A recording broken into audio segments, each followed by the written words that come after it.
जय माता दी दोस्तों। माता रानी आपकी सारी मनोकामनाएं पूर्ण करें और आप जीवन में खूब सारी तरक्की करें। इसी के साथ आज का जो वीडियो है वो मैं शुरू कर रही हूँ।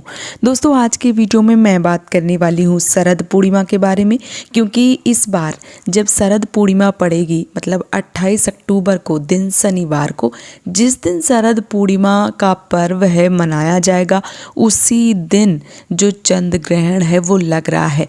क्योंकि शरद पूर्णिमा का एक विशेष महत्व होता है। इस दिन भगवान श्री हरि विष्णु की पूजा सत्यनारायण के रूप में की जाती है, मतलब घर में सत्यनारायण भगवान की कथा की जाती है। साथ ही साथ माता लक्ष्मी की विधिवत पूजा की जाती है और जो खीर है वो बना के खुले आसमान के नीचे रखने का विधान बताया गया है। ऐसा बताया गया है कि जब उस खीर को खुले आसमान के नीचे रखते हैं तो अमृत की वर्षा होती है, और जब खीर में अमृत गिरता है, जो भी लोग उस खीर को ग्रहण करते हैं उनमें जो भी बीमारी है या जो भी नकारात्मक शक्तियां हैं वो समाप्त हो जाती हैं।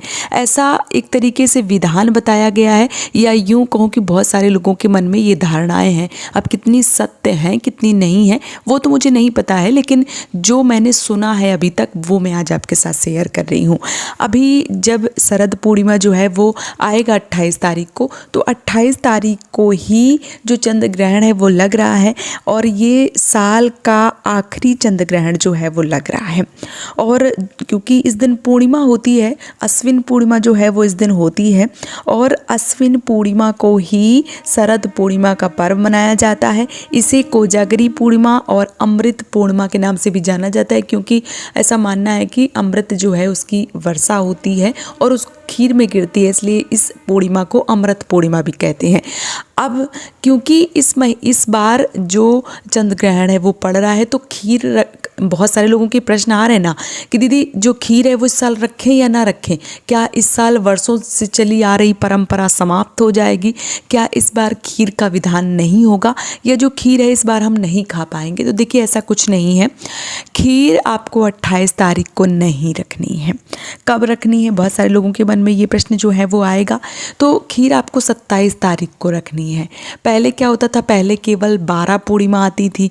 इस बार क्योंकि मलमास पड़ा है तो 13 पूर्णिमा है, और ये जो 13 पूर्णिमा में से एक है वो इस वर्ष पड़ रही है शरद पूर्णिमा।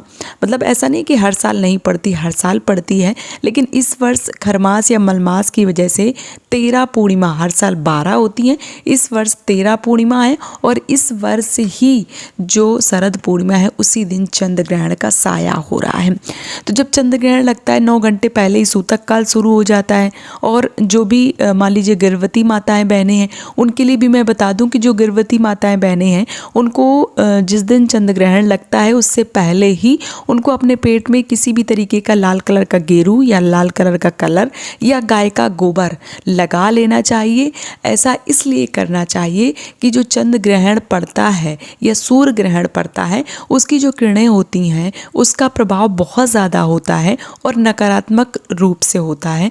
जब वो किरणें डायरेक्ट पेट पर पड़ती हैं तो ऐसा माना जाता है, और मैं अपने बड़े बुजुर्गों से ऐसा सुनती चली आ रही हूँ कि बच्चे के ऊपर गलत प्रभाव पड़ता है, या कई बार बच्चे जो हैं वो थोड़े से विकलांग हो जाते हैं। इसलिए ऐसा करना आवश्यक माना गया है।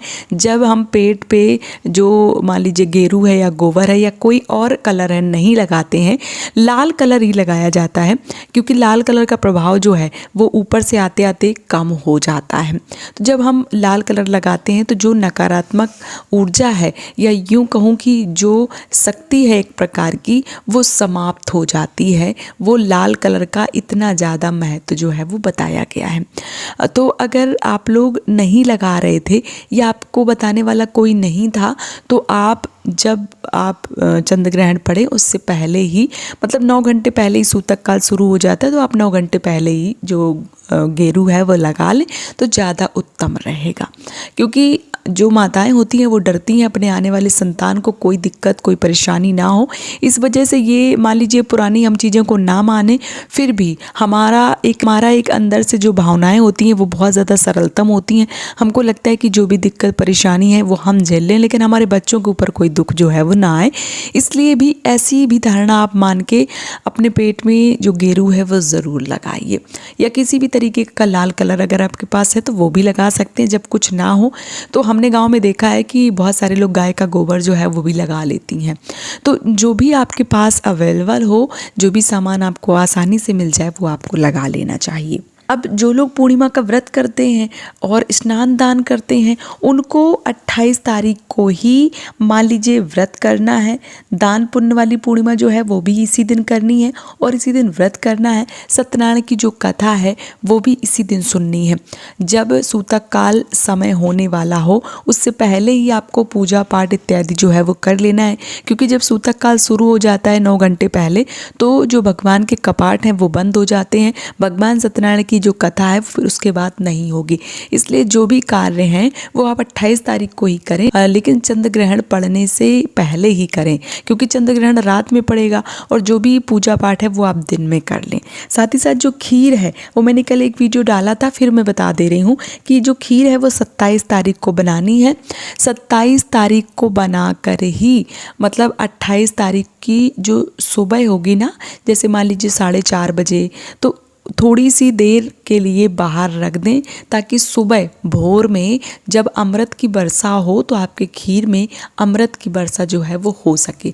आपको किसी भी मिट्टी के पात्र में या स्टील बर्तन, पीतल, जो भी आपके बर्तन हैं उसमें खीर रख के ऊपर से एक मलमल का कपड़ा बांध के खुले आसमान के नीचे रखना चाहिए। अगर मलमल का कपड़ा नहीं है तो इस समय जाली वगैरह आती हैं, वो भी आप ढांक के खुले आसमान के नीचे रखें। जैसे बहुत सारे लोगों के यहाँ बिल्ली परेशान करती है, तो बहुत सारे लोग क्या करते हैं कि जो डलिया होती है जिसमें छेद होते हैं, मतलब एक तरीके से झिंझर वाली डलिया, वो ढांक देते हैं। तो जैसा भी आपके घर में होता है उस प्रकार से आप करें। और शरद पूर्णिमा की खीर जो है वो बनानी अत्यंत महत्वपूर्ण है। कोई चंद्र ग्रहण मान लीजिए 28 तारीख को पड़ रहा है तो 27 तारीख को खीर जरूर बनाएं, क्योंकि जो विधान वर्षों से चले आ रहे हैं वो तो हम समाप्त नहीं कर सकते हैं, वो हमें करने ही चाहिए। इसलिए 27 तारीख को विधिवत तरीके से खीर बनाएं, प्रसाद के रूप में स्वयं भी ग्रहण करें और अपने घर वालों को भी ग्रहण करवाएं। और जो भी पूजा पाठ करना है वो आप 28 तारीख को ही करें, शनिवार को ही, लेकिन चंद्र ग्रहण का साया पड़ने से पहले ही सारी कथा, सत्यनारायण की कथा, पूजा पाठ जो भी है वो आप कर लें। तो उम्मीद करती हूँ कि आज का वीडियो आप सबको बहुत ही अच्छे से समझ में आ गया होगा। अगर आपके मन में कोई प्रश्न है तो आप मुझे कमेंट सेक्शन में पूछिए, और अगर वीडियो पसंद आ रहा है तो आप मेरे चैनल को सब्सक्राइब कर सकते हैं। आज का वीडियो यहीं पे समाप्त कर रही हूँ दोस्तों। जय माता दी।